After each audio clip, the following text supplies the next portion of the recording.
నమస్తే, నేను మీ ఎంవి నాయుడు. ఈరోజు విజయనగరం ప్రధాన చూద్దాం. వారంలోకి విత్తనాల పంపిణీ, నవధాన్యాల కిట్లు 76,500, 19,267 టన్నుల ఎరువులు సిద్ధం. జిల్లా వ్యవసాయ అధికారి విటి రామారావు. ఈ ఏడాది ఋతుపవనాలు ముందుగా వచ్చే అవకాశం ఉంది. ఖరీఫ్ ఆశాజనకంగా ఉంటుంది. ఈ నేపథ్యంలో రైతులకు అవసరమైన విత్తనాలు, ఎరువులు అందుబాటులో ఉంచాం. వారంలో రైతు సేవా కేంద్రాల ద్వారా పంపిణీ ప్రారంభిస్తామని జిల్లా వ్యవసాయ శాఖ అధికారి తారక రామారావు తెలిపారు. ఖరీఫ్ సాగుకు సంబంధించి రైతుల సమస్యలు, సందేహాలను నివృత్తి చేసేందుకు డైలీ యువర్ జిల్లా వ్యవసాయ అధికారి కార్యక్రమంలో పాల్గొన్నారు. ఈ సందర్భంగా రైతులు అడిగిన వాటికి సమాధానం ఇచ్చారు. రాజా ఎమ్మెల్యే కోండ్రి మురళీమోహన్, తెదేపా రాష్ట్ర కార్యదర్శి కిమిడి రామ్ మల్లిక్ నాయుడుతో పాటు మన్యం జిల్లా రైతులు డిఏఓకు ఫోన్ చేయడం ద్వారా విశేష స్పందన వచ్చిందన్నట్టుగా తెలుస్తూ ఉంది. ఒక్కసారి రామ్ మల్లిక్ నాయుడు ఏమడిగారో ఒకసారి చూద్దాం. ఈ ఏడాది చీపురుపల్లి నియోజకవర్గ రైతులకు తోటపల్లి నీరు ఇస్తూ ఉన్నాం. దీనివల్ల సాగు విస్తరణ పెరిగే అవకాశం ఉంది. రైతులకు ఇబ్బంది పడకుండా ఎక్కువ విత్తనాలు అందుబాటులో ఉంచాలని కిమిడి రామ్ మల్లిక్ నాయుడు అడిగారు. నియోజకవర్గాలకి 4,000 క్వింటాలు వరి విత్తనాలు అదనంగా ఇవ్వనున్నాం. కొరత లేకుండా చర్యలు తీసుకుంటాం. నీటి సౌకర్యం ఉన్న ప్రాంతాల రైతులకు ముందుగా విత్తనాలు అందించేందుకే నిల్వ ఉంచాం. కొన్ని మండలాలకైతే ఇప్పటికే సరఫరా చేశామని ఇక్కడ చెప్తూ ఉన్నారు. అలాగే రాజం ఎమ్మెల్యే ఒకసారి ఏమడిగారో ఒకసారి చూద్దాం. కోండ్రి మురళీమోహన్, సన్న రకం వరి విత్తనాలు కావాలి, జనుము విత్తనాలు దొరకడం లేదు. క్షేత్రస్థాయిలో వ్యవసాయ సిబ్బంది సలహాలు సూచనలు ఇవ్వకుండా ఆర్ఎస్కేలకే పరిమితం అవుతూ ఉన్నారు. వీరిని జీపీఎస్ సాంకేతిక విధానం ద్వారా పర్యవేక్షించేలా వ్యవసాయ కమిషనర్ దృష్టికి తీసుకువెళ్ళాలి. ఎరువుల కొరత లేకుండా అవసరమైనవి సకాలంలో అందించాలి. సాగునీటి సరఫరాపై జలవనరుల శాఖ అధికారులతో సమన్వయం చేసుకుని రైతులకు ఊతమివ్వాలని ఇక్కడ రాజ్యం ఎమ్మెల్యే కోండ్రి మురళీమోహన్ అడిగారు. దానికి డిఈఓ సమాధానం, సన్న రకం విత్తనాలు పంపిణీ చేస్తున్నాం. జీలుగు తప్ప మిగిలిన అన్ని రకాలు పచ్చిరొట్టు విత్తనాలు ఇస్తూ ఉన్నాం. 19,267 టన్నులు ఎరువులు సిద్ధం చేశాం. ఆర్ఎస్కేల్లో బఫర్ స్టాక్ పెంచుతాం. జీపీఎస్ విశ్రమకై కమిషనర్కు నివేదిస్తాం. కలెక్టర్ దృష్టికి జలాశయాల అంశం తీసుకువెళ్తాం. నీటి విడుదలకు సంబంధించిన సమాచారాన్ని గ్రామాల రైతులకు తెలియచేస్తామని ఇక్కడ సమాధానం చెప్తున్నట్టుగా ఉన్నారు. అలాగే ఇక్కడ ఒక రైతు వంగరం మండలం సత్యబాబు నాయుడు అడిగారు. ఏమో ఒకసారి చూద్దాం. విత్తనాలు ఎప్పుడు వస్తాయి, ఏ రకం ఎక్కువ ఇస్తారని అడిగితే శ్రీ ధృతి 11-21 రకం విత్తనాలు అధికంగా ఇస్తాం. వారంలోపు రైతు సేవా కేంద్ర ద్వారా పంపిణీ చేస్తామన్నట్టు చెప్తూ ఉన్నారు. అలాగే ఒకసారి మరొక జ్యోతి రామభద్రపురం అడిగారు. 1056 రకం వరి విత్తనాలు ఇస్తారా, ఎన్ని రోజుల్లో వస్తాయి, నారు ఎన్ని రోజుల్లో పెంచాలని అడిగారు ఆమె. 25 రోజులు పెరిగిన నారు నాటితే మంచి దిగుబడి వస్తాయి. 1056 రకం జిల్లాకు అనువైనది. 76% రైతులు 11-21 రకం విత్తనాలే నాటుతూ ఉన్నారు. వారం రోజుల్లో పంపిణీ ప్రారంభిస్తాం. వేరుశనగ రబీలో ఎక్కువ పెడుతున్నామన్నట్టుగా చెప్తూ ఉన్నారు. అలాగే ఒకసారి పోస్పల్ రకం మండలంలో ఒకసారి చూద్దాం. వరి విత్తనాలు పాత రకాలే ఇస్తున్నారు. జగిత్యాలలో రకాలతో 40 క్వింటాలు దిగుబడి వస్తుంది. మంత్రి నిమ్మల రామానాయుడు పండించారు. ఆ విత్తనాలు కావాలని ఇక్కడ కొరటన ప్రసాదరావు అడిగారు. దాని సమాధానం, మన జిల్లాకు మార్చర్ ఆమదాల వలస రకాలు అనుకూలం. ఇప్పుడున్న 11-21 రకమే మంచిది. వర్షాలు తగ్గడంతో కొంత దిగుబడి దక్కింది. వచ్చే ఖరీఫ్కి ఎక్కువ దిగుబడులు వచ్చి 13-21, 13-10 రకాలు అందుబాటులోకి తెస్తాం. ఎకరాకు 33 బస్తాలు పండే అవకాశం ఉంది. జగిత్యాల రకాలు చిరు సంచుల రూపంలో రైతులకు ఇచ్చే అనుకూలమో కాదో తెలుసుకుంటామని ఇక్కడ తెలుస్తూ ఉంది. అయితే ఇక్కడ మనం చూస్తూ ఉన్నాం, విత్తనాల పంపిణీకి సిద్ధంగానే ఉన్నాయి. రైతులకి ఎటువంటి కూడా ఇబ్బంది లేకుండా ఇప్పుడు ఋతుపవనాలు ముందుగానే వస్తున్నాయి కాబట్టి ఆకులు పోసుకునే సమయానికి విత్తనాలు అన్ని కూడా సిద్ధం చేసాం. అలాగే జలాశయాల గురించి కూడా ఎవరికి కూడా ఆకులు వేసిన తర్వాత ఇబ్బంది లేకుండా వాటికి సంబంధించిన కలెక్టర్ కూడా దానికి సంబంధించిన వాటిని కూడా మాట్లాడుతూ ఉన్నాం అని ఇక్కడ అధికారులు అయితే మాత్రము ప్రజాప్రతినిధులతో పాటు ఇక్కడ రైతులు కూడా నిన్న డైలీ యూరో ప్రోగ్రాంలో విశేష స్పందన వచ్చింది. అయితే ప్రధానంగా చెప్తూ ఉన్నారు 11-21 కాదు, మిగతావి కూడా అన్ని అందుబాటులోకి వస్తున్నాయి. ఎవరు కూడా ఇబ్బంది పడవలసిన అవసరం లేదని అయితే మాత్రము విజయనగరం జిల్లా ఇక్కడ వ్యవసాయ శాఖ అధికారి తారక రామారావు అయితే చెప్తూ ఉన్నారు. అయితే ఇప్పటికే ఆకులు పోస్తూ ఉన్నారు కాబట్టి ఆకులు పోసే సమయానికైతే మాత్రం విత్తనాలకి ఎవరికి ఏ నియోజకవర్గంలో కానీ గ్రామాల్లో కానీ ఎక్కడ కూడా ఇబ్బంది లేకుండా అయితే మాత్రము ఖచ్చితంగా ప్రతి ఒక్క రైతుకి వాళ్ళకి సంబంధించిన వాళ్ళ యొక్క ఆర్ఎస్కేల్లో కానీ వారికి ప్రతి ఒక్క గ్రామాల్లో వాళ్ళకి ప్రతి ఒక్క విషయాన్ని పంపిస్తాం. అలాగే విత్తనాల గురించి అయితే మాత్రం ఎవరు కూడా ఆందోళన చెందిన అవసరం లేదు అన్నట్టుగా ఇక్కడ వ్యవసాయ శాఖ అధికారి ఇక్కడ మనకు తెలుస్తూ ఉంది. అలాగే రైతుల సమస్యలు కూడా వింటూ ఉన్నారు విటి రామారావు. అలాగే విజయనగరంలోని ఒకసారి వైద్య విభాగం ఒకసారి చూద్దాం. వాయునేలం, ఊపిరికి తాళం, ఉమ్మడి జిల్లాల్లో పెరుగుతున్న ఉబ్బసం కేసులు. ఉబ్బసం, ఆస్తమా ఈ వ్యాధి ప్రాణాంతకం కాదు, కానీ జీవితాంతం మందులు వాడాల్సిందే. ఇది చిన్నపిల్లల నుంచి వృద్ధుల వరకు ఎవరైనా రావచ్చు. ఎవరికైనా రావచ్చు. కొంతమంది గర్భిణీల్లో 6-7 నెలల్లో దీని లక్షణాలు కనిపిస్తూ ఉంటాయి. ఉమ్మడి జిల్లాలోనే ప్రభుత్వ ప్రైవేట్ ఆసుపత్రుల్లో కలిపి రోజుకు ఈ కేసులు 35 నుండి 40 వరకు వస్తున్నట్ల వైద్య వర్గాలు చెప్తూ ఉన్నాయి. సర్వజన ఆసుపత్రుల్లో చికిత్స ప్రాణవాయువు ఊపిరితిత్తుల్లోకి వెళ్ళి వచ్చే వాయినాలలో సన్నబడటమే ఉబ్బసం వ్యాధి.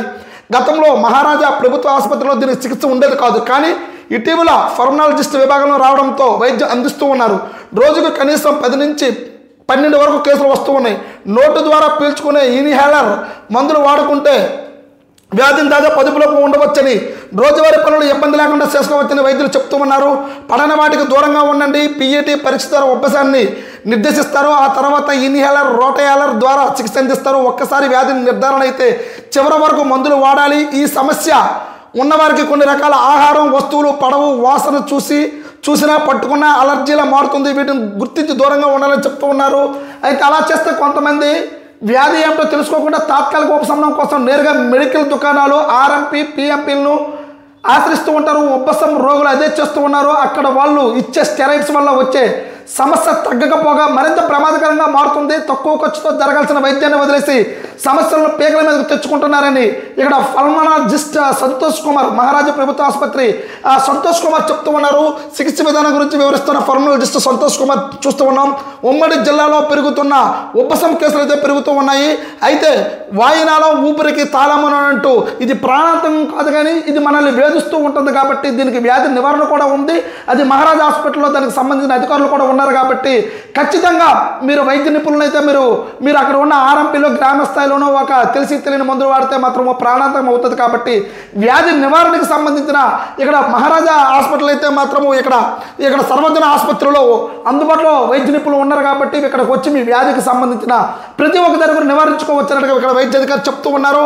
అలాగే ఒకసారి విజయనగరంలోని డెంకాడ ఒకసారి చూద్దాం. వేడని స్నేహం ఆగని ప్రాణం, ఆగి ఉన్న లారీని ఢీక్కున్న ద్విచక్ర వాహనం, 2 మిత్రులు దుర్మరణం. స్నేహితుడి పెళ్లి వేడుకలో పాల్గొని ద్విచక్ర వాహనంపై వస్తుండగా ఎదురుగా ఆగి ఉన్న లారీని ఢీకొనడంతో 2 యువకులు దుర్మరణం పాలై ఘటన డెంకాడ మండలం మోదివలస చోటు చేసుకుంది. దీనిపై పోలీసులు బాధిత కుటుంబాలకు సభ్యుల వివరాల ప్రకారం విజయనగరం మండలం రాకోడి గ్రామానికి చెందిన గుర్లి సురేష్, రావాడ వెంకట్రావు స్నేహితులు గురువారం రాత్రి బొండపల్లి మండలంలోని గొల్లపాలెం జరిగిన తమ స్నేహితుడి వివాహ వేడుకకు ద్విచక్ర వాహనంపై వెళ్లి తిరిగి వస్తూ ఉండగా విశాఖకు బయలుదేరారు. డెంకాడ మండలం మోదివలస సమీపానికి చేరుకోగానే రోడ్డు పక్క ఆగి ఉన్న లారీని బలంగా ఢీకొట్టారు. బైక్ లారీ వెనుక భాగంలో దూసుకుపోవడంతో తలకు బలమైన గాయాలు కావడంతో 2 మృతి చెందారు. దీంతో గ్రామంలో తీవ్ర విషాదం నెలకొంది. ఘటనా స్థలానికి చేరుకుని లారీ వెనుక ఇరుక్కుపోయిన యువకుల మృతదేహాలు బయటకు తీశారు. శవ పరీక్ష నిమిత్తం జిల్లా కేంద్రంలో తరలించారు. కేసు నమోదు చేసి దర్యాప్తు చేస్తున్నట్లుగా ఎస్ఐ సన్యాసినాయుడు తెలుపుతూ ఉన్నారు. ప్రమాద స్థలాన్ని పరిశీలిస్తున్న ఎస్ఐ సన్యాసినాయుడు మనం చూస్తూనే ఉన్నాం.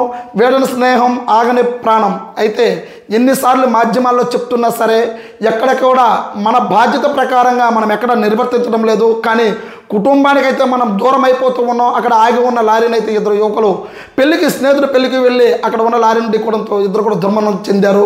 కాబట్టి ఎప్పటికైనా సరే మనం ఖచ్చితంగా మన ఇంటికి వెళ్తూ ఉన్నప్పుడు మన గమ్యాలు చేరకాలనుకున్నప్పుడు మన కుటుంబం కూడా మనకి గుర్తుకు రావాలి. కాబట్టి రాత్రి సమయాల్లో చాలా తక్కువ ప్రయాణం చేయాలి. అది కూడాను రాత్రిపూట వెహికల్స్ గట్రా ఉంటాయి. కాబట్టి రాత్రిపూట చాలా భద్రతంగా లేకపోతే మాత్రం ఇంటికి ఇలాంటి మళ్ళీ ఎప్పుడు మన కుటుంబం మన కోసం ఎదురు చూస్తూ ఉంటుంది. కాబట్టి ఖచ్చితంగా మనం ప్రభుత్వమే కాదు, అధికారులే కాదు, మన బాధ్యత కూడా దీనికి సహకరించినప్పుడే, మనం జాగ్రత్తగా ఉన్నప్పుడే మనం ఇలాంటివన్నీ కూడా నివారించుకోవచ్చు. లేకపోతే ఇలాంటివన్నీ కూడా వార్తల్లో మనం చూడాల్సి వస్తుంది. కుటుంబాలు అయితే చాలా బాధాకరంగా మనకు తెలుస్తుంది. అలాగే బొబ్బిలి ఒక ప్రధాన ఇష్యూ చూద్దాం. తీపి పంటకు చేదు కబురునంటూ సంకిలి కర్మాగారంలో ఇథనాల్ తయారీకి ఆసక్తి. అదే జరిగితే చెరుకు సాగుకు గడ్డుకాలమే. చెరుకు పంటకు పుట్టినిల్లి ఉమ్మడి జిల్లా గత ప్రభుత్వ విధానాలతో మూతపడిన ఎంసీఎస్ భీమసింగి చక్కెర కర్మాగారాలకు తెరుచుకోలేదు. 3 ఏళ్లుగా ఉన్న ఒక్క సంఖ్యలకే తరలిస్తూ ఉన్నారు. ఆ కర్మాగారం ఇథనాల్ తయారీకి మొగ్గు చూపుతున్నట్లుగా ప్రచారం జరుగుతుంది. అదే నిజమైతే ఉన్న చెరుకు కూడా కొనేవారు ఉండరు. సంఖ్యల కర్మాగారంలో 4 లక్షల టన్నులు గానుగా ఆడే సామర్థ్యం ఉంది. ప్రస్తుతం ఆ మేరకు పంట ఉత్పత్తి లేదు. 2022-23లో 3.80 లక్షల టన్నులు, 2023-24లో 2.50 లక్షలు, 2024-25లో 3.50 లక్షల టన్నులు గానుగ ఆడారు. వచ్చే ఏడాది 3 లక్షల టన్నులు ఆడాలని ఓ నిర్ణయానికి వచ్చినట్లు తెలుస్తోంది. కర్మాగార సామర్థ్యంలో 50% చెరుకు లేకుంటే నడపడం కష్టమని యాజమాన్యం భావిస్తూ ఉంది. దీనిపై ఇప్పటికే చెరుకు అభివృద్ధి సంస్థ అధికారులు యాజమాన్యంతో చర్చలు జరిపారు. ఏటాటా సాగు ఖర్చులు పెరుగుతూ ఉండడంతో ప్రభుత్వం ప్రకటించిన మద్దతు ధర గిట్టుబాటు కావడం లేదని రైతులు ఆవేదన చెందుతూ ఉన్నారు.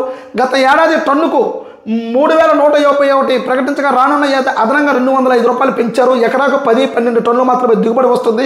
పెట్టుబడి 35,000 అవుతుంది. ఈ లెక్కను చూస్తే గిట్టుబాటు కావడం లేదని రైతులు చెప్తూ ఉన్నారు. చేసేది లేక మొక్కజొన్న పామాయిల్ వైపు దృష్టి సారించడంతో వాటి సాగు విస్తీర్ణం పెరిగి చెరుకు తగ్గిపోతుంది. ఈ ప్రభావం సంఖ్యల చక్కెర కర్మాగారంపై పడుతూ ఉంటుంది. సంఖ్యల కర్మాగారంలో విత్తనాల తయారీకి యాజమాన్యం మొగ్గు చూపుతుంది. చెరుకు పంట తగ్గుతుండడంతో నడపడం కష్టంగా భావిస్తుంది. అయినప్పటికీ నడపాలని కోరాం. విస్తీర్ణం పెంచేందుకే రైతులకు రాయితీలు ఇచ్చి ప్రోత్సహిస్తాం. ప్రస్తుతం ఎలాంటి ఇబ్బంది లేకుండా తగు చర్యలు తీసుకుంటామని deputy commissioner cum incharge Satyanarayana చెప్తూ ఉన్నారు. తీపి పంటకు చేతి కబురు. ఇది చెరుకు పంటకు పుట్టినిల్లు ఉమ్మడి విజయనగరం జిల్లాలో. అలాంటిది ఎప్పటికే ఎన్సీఎస్ భీమసంగి చక్కెర కర్మాగారంలో మూతపడ్డాయి. అయితే ప్రధానంగా ఇక్కడ ఒకటే ఉంది సంకిలి. అది కూడా ఇప్పుడు అక్కడ చెరుకు అనేది ఇక్కడ రైతు పండించేది అసలు ప్రధానంగా అయితే మాత్రం చక్కెర. ఇక్కడ చెరుకు పంటగా అదనంగా ఉంటుంది. ఇక్కడ అలాగే రైతులు కూడాను చాలా వర్షాకాలంలో కానీ ఇక్కడ భూమి సాంద్రత కానీ ఇవన్నింటిలో కూడా రైతుకి చాలా ఎక్కువగా పండించడానికి అనుకూలంగా ఉంటాయి. అలాంటి అనుకూలమైన దాన్ని ఇక్కడ ఈ రెండు ఇక్కడ ఫ్యాక్టరీలు కూడా మూసివేయడంతో సంఖ్య అయింది. అది కూడా ఇప్పుడు చక్కెర గురించి ఆలోచించకపోతే లేకపోతే ఈ చెరుకు రైతులు అయితే మాత్రం అలాగే రోజు రోజుకు తగ్గించేసి ఇక్కడ ఫామ్ ఆయిల్ మిగతా వాటికి వెళ్ళిపోతున్నట్టుగా ఇక్కడ తెలుస్తూ ఉంది. రైతులు అయితే చాలా ఆందోళన చెందుతూ ఉన్నారు. మనకు ఆందోళన చెందుతూ ఉన్నట్టుగా తెలుస్తూ ఉంది. చూస్తూ ఉండండి ఎంఈ న్యూస్. నేను మీ ఎంఈ నాయుడు.